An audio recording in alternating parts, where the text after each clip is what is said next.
11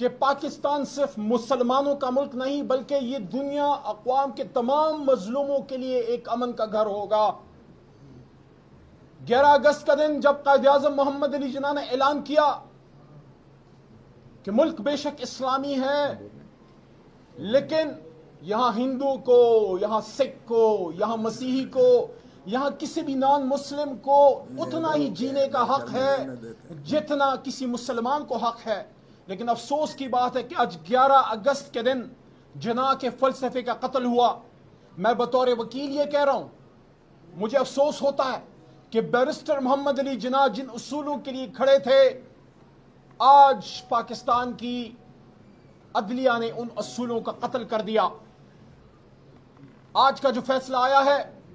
جس میں سینیٹر اعجاز چوئی صاحب، ڈاکٹر یاسمین راشد صاحبہ، فارمر گورنر عمر چیمہ، جس کو میں پنجاب کا شیر دل بیٹا کہتا ہوں، جس طرح اس آدمی نے، وہ ایک ورکر، وہ ایک محنتی شخص، وہ ایک نظریاتی آدمی جو 30 سال سے عمران خان کے ساتھ کھڑا تھا، کبھی عہدہ نہیں مانگا، اور جب وہ کھڑا ہوا اس نے صرف 4 مہینے کے اندر ثابت کر دیا کہ 10 سال 5 سال گورنر ہی نہیں چاہیے۔ ایک شیر دل شخص، ایک باہمت شخص، ایک ایماندار شخص، ایک نظریاتی شخص جب ایک دن کے لیے بھی گورنر ہاؤس میں آتا ہے، he makes a difference and he made a difference and that's why he is paying the price۔ تو آج نہ صرف ان کو سزائیں دی گئی بلکہ ہماری بچی، ہماری بہن عالیہ حمزہ جو ہماری ایکس پارلیمنٹیرین ہے، جو ایک انجینئر ہے، جو ایک بچی کی ماں ہے، اور اس کے ساتھ ساتھ صنم جاوید بیوی چھوٹی عمر کی ہے، ہماری بہنوں، ہماری بچیوں کی عمر کی، ان کو جو سزائیں دی ہیں، آپ کیا میسج دے رہے ہیں دنیا کو؟ آپ دنیا کو یہ میسج دے رہے ہیں کہ پاکستان بننے کے 77 سال بعد آج پاکستان میں بچیوں سے ظلم ہو رہا ہے، بچیوں کو سزائیں دی جا رہی ہیں۔ جب آپ مڈل کلاس کی بچیوں پہ، مڈل کلاس کی پڑھی لکھی لڑکیوں پہ، اور آپ ایجوکیٹڈ پولیٹیکل ورکرز پہ یہ دروازے بند کریں گے تو آپ میسج یہ دے رہے ہیں کہ پاکستان بے شک بنایا تو پولیٹیکل ورکرز نے تھا، پاکستان بے شک بنایا تو عام آدمی نے تھا، لیکن آج جب یہ پاکستان عام آدمی کے نہیں، یہ خاص آدمی کا پاکستان بن گیا، یہ اشرافیہ کا پاکستان بن گیا۔ آپ نے جمہوریت کو طاقتوروں کی گھروں کی لونڈی بنا دیا۔ کہاں گیا جناح کا وہ فیصلہ، کہاں گیا جناح کا وہ سٹیٹمنٹ جو انہوں نے اسٹاف کالج میں 1948 میں دیا تھا، جب قائد اعظم محمد علی جناح نے کہا، آج اچکزئی صاحب نے 11 اگست کی سپیچ کا ایک حوالہ دیا، میں 1948 کی سپیچ کا حوالہ دیتا ہوں کہ جب قائد اعظم نے آرم فورسز کو کہا کہ it is we the civilians who are going to make the policies and you are supposed to obey those policies۔ میں آج حکومت وقت پہ سوال اٹھاتا ہوں، میں شخصیات کے پیچھے کبھی نہیں گیا، نہ میں شخصیات کی حرزہ سرائی کرتا ہوں، لیکن ہر عہدے کی ایک تکریم بھی ہے، اس کی ایک ذمہ داری بھی ہے۔ فارن افیئرز وزیر اعظم کا کام ہے۔ میں نے میڈیا پہ اور قومی اسمبلی میں ڈیمانڈ کی ہے، اور آج آپ کے سامنے، پورے پاکستان کے سامنے ڈیمانڈ کرتا ہوں کہ ہمارے آرمی چیف امریکہ گئے ہیں، 1.5 مہینے میں 2 بار گئے ہیں، کسی ملکی امور کے لیے گئے ہوں گے، ضروری امور کے لیے گئے ہوں گے،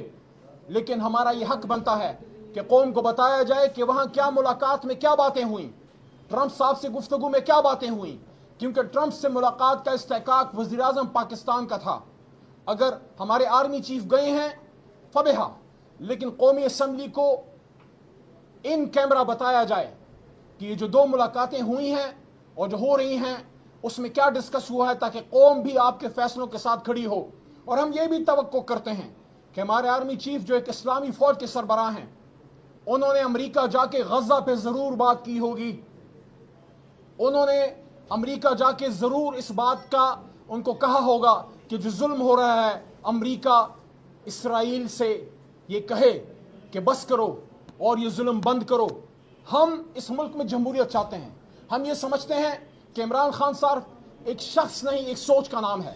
عمران خان کے ساتھ آج پوری پاکستانی قوم کیوں کھڑی ہے؟ وہ لوگ جو رجیم چینج میں عمران خان کے خلاف تھے, جو رجیم چینج میں ان 47 والوں کے ساتھ تھے, آپ نے دیکھا کہ آہستہ آہستہ کرتے کرتے وہ رجیم چینج کے ان کے حصے دار آج عمران خان صاحب کے ساتھ کھڑے ہیں. ان کو اپنی غلطیوں کا احساس ہو گیا ہے کہ رجیم چینج غلط تھا. ان کو احساس ہو گیا کہ امریکہ کی ایما پہ حکومتیں بدلنا غلط تھا. ان کو احساس ہو گیا کہ اسٹیبلشمنٹ کا اس طریقے سے سیاست میں رول جو ہے وہ غلط تھا. میں آج اپنی جماعت کی طرف سے یہ بھی کہتا ہوں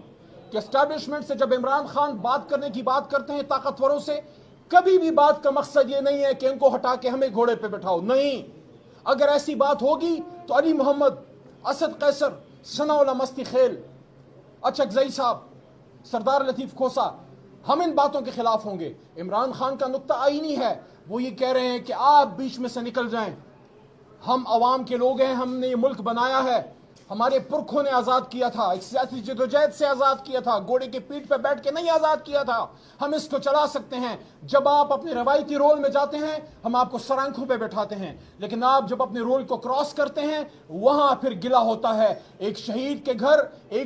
کے گھر کون سا سیاسی لیڈر ہے جو نہیں جاتا؟ کون سا سیاسی لیڈر ہے جو شہید کو اون نہیں کرتا؟ علی محمد اون کرتا ہے, عمران خان اون کرتا ہے, اچکزئی اون کرتا ہے, اسد قیصر اون کرتا ہے, بیرسٹر گوہر, سب اون کرتے ہیں. لیکن ہم یہ کہتے ہیں کہ یہ جو شہادتیں ہو رہی ہیں, خدا را